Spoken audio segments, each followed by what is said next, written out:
Assalamualaikum warahmatullahi wabarakatuh. Perkenalkan, nama saya Muti Kurnia Salamah dari kelas 10B nomor absen 24. Di sini saya mendapatkan bagian Kerajaan Jenggala untuk dipresentasikan. Sebelum kita masuk ke materinya, kita kenalan dulu ya dengan Kerajaan Jenggala. Jadi, gimana sih Kerajaan Jenggala itu? Nah, Kerajaan Jenggala adalah salah satu kerajaan Hindu-Buddha yang terletak di Jawa Timur. Kerajaan ini diperkirakan berdiri pada tahun 1042 Masehi yang merupakan perpecahan dari kerajaan pimpinan yang dipimpin oleh Raja Airlangga dari Wangsa Isyana.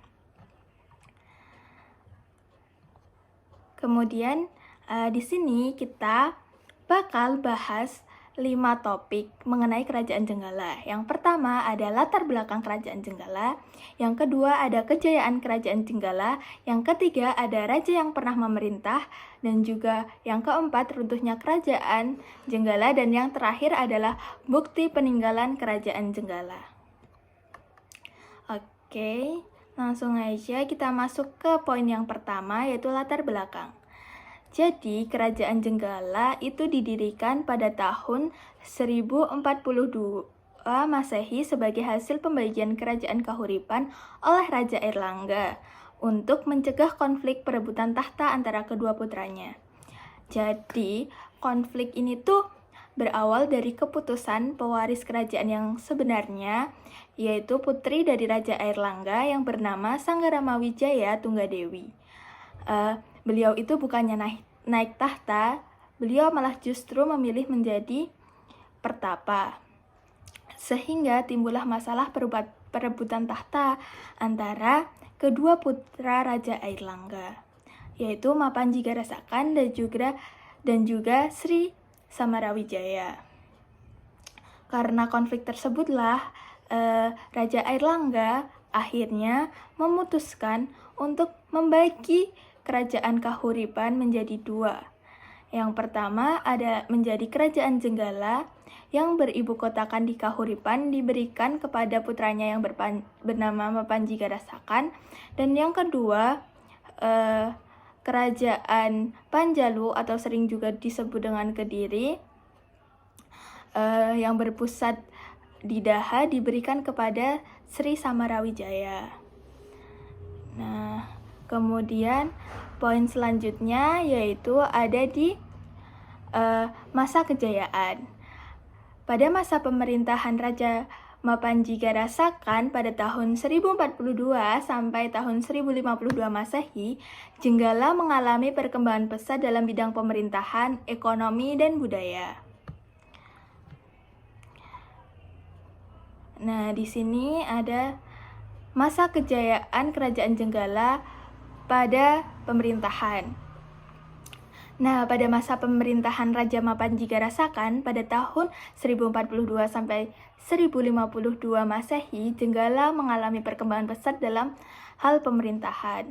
Hal tersebut dikarenakan Raja Mapanjigarasakan pandai mengatur pemerintahan dan juga beliau aktif melakukan diplomasi ke berbagai wilayah. Kemudian poin yang kedua adalah kejayaan Kerajaan Jenggala dalam bidang ekonomi.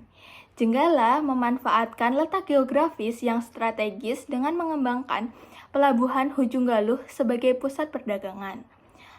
Dulu Kerajaan Jenggala juga diketahui sempat menguasai jalur perdagangan sungai. Hal tersebut meningkatkan aktivitas perekonomian dan juga meningkatkan kesejahteraan rakyatnya. Kemudian ada kejayaan Kerajaan Jenggala dalam bidang budaya. Jenggala menjadi pusat perkembangan seni dan sastra yang tercermin dalam peninggalan-peninggalan seperti prasasti dan candi. Contohnya ada Candi Prada dan juga ada prasasti Turun Hyang Dua. Baik, untuk poin yang selanjutnya adalah raja yang memimpin. Jadi selama Kerajaan Jenggala berdiri itu diketahui ada 3 raja yang pernah memimpin. Yang pertama ada Mapanjigarasakan pada tahun 1042 sampai 1052 Masehi. Yang kedua ada Alanjung Ahes pada tahun 1052 Masehi. Yang ketiga ada Samaratsaha pada tahun 1059 Masehi. Yang pertama ada Mapanjigarasakan. Jadi Mapanjigarasakan ini merupakan putra dari Raja Airlangga. Beliau ini juga merupakan raja pertama Jenggala dan berhasil membawa kerajaan Jenggala pada masa kejayaannya. Yang kedua ada Alanjung Ahyes. Alanjung Ahyes adalah raja yang menggantikan Mapanjigarasakan setelah serangan dari musuh Kediri. Beliau memindahkan pusat pemerintahan lebih ke utara. Kemudian yang ketiga ada Raja Samaratsaha. Beliau memerintah pada tahun 1059 Masehi. Nah, beliau itu diketahui merupakan raja terakhir yang memerintah Jenggala sebelum kerajaan ini mengalami kemunduran. Kemudian ada fase kemunduran. Jadi, setelah masa kejayaan, Jenggala mengalami kemunduran yang disebabkan oleh beberapa faktor, yaitu konflik internal dan tekanan dari kerajaan tetangga, hingga akhirnya Jenggala ditaklukkan oleh kerajaan Kediri. Kerajaan Kediri di bawah pimpinan Raja Jayabaya pada tahun 1135. Jadi, setelah kerajaan Kahuripan itu dibagi menjadi dua, Jenggala dan juga Kediri, kedua kerajaan tersebut tuh tidak pernah damai karena mereka ingin sama-sama menguasai seluruh wilayah. Kemudian pada akhirnya yaitu Jenggala ditaklukkan oleh kerajaan Kediri pada tahun 1135 Masehi. Nah, penaklukan ini menandakan akhir dari kerajaan Jenggala sebagai etnis politik yang independen. Sementara itu, kerajaan Kediri bertahan hampir 2 abad antara tahun 1042 hingga tahun 1222 Masehi. Selama hampir 2 abad ini, kerajaan ini mencapai puncak kejayaannya pada masa pemerintahan Raja Jayabaya.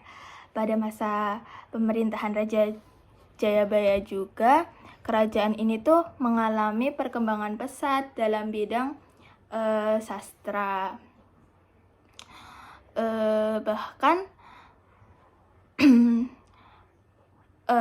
Bahkan wilayah kekuasaannya itu tuh meliputi berbagai wilayah di Nusantara.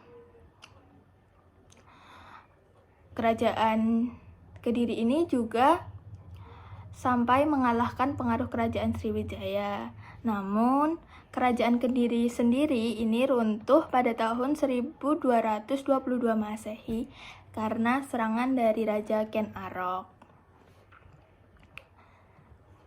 Kemudian untuk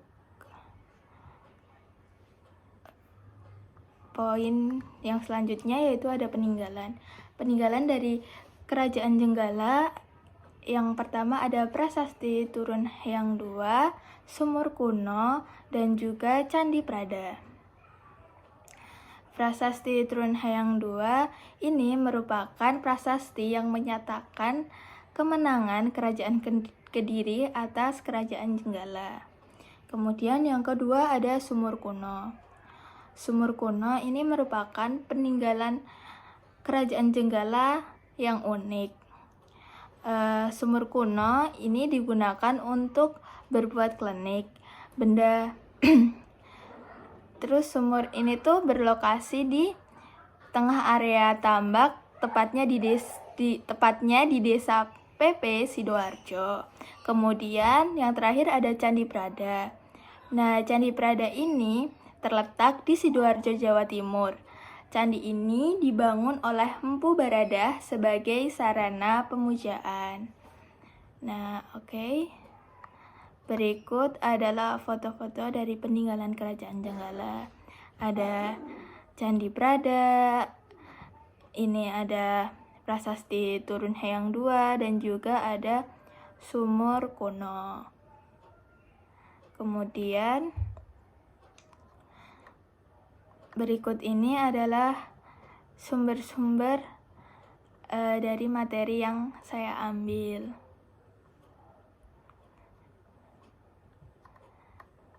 Baik, saya kira cukup sekian presentasi dari saya. Apabila ada kurang dan lebihnya, saya mohon maaf. Terima kasih. Wassalamualaikum warahmatullahi wabarakatuh.